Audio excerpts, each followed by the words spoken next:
really neat, like walking through it and being like, oh yeah, this is where the actors walked through, this is where they shot it. You might also recognize this as the You've Got Mail Bridge. A lot of people call it. It's kind of one of its nicknames. Has anyone seen Home Alone 2, perhaps? So you might recall Kevin McAllister befriends the Pigeon Lady. She actually stations herself right there. I will mention Limitless with Bradley Cooper. That does take place here on Woolman Rink as well. If you guys have recognized this from the Sex and the City TV series as well. Has anyone seen the new movie Trainwreck with Amy Schumer? Okay, so you're standing on a spot that they actually filmed in that. This is one of the tours that's actually worth taking.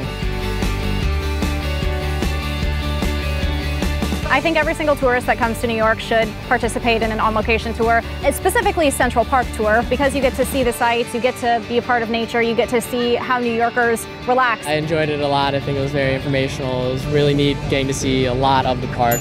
I would definitely recommend it to my friends.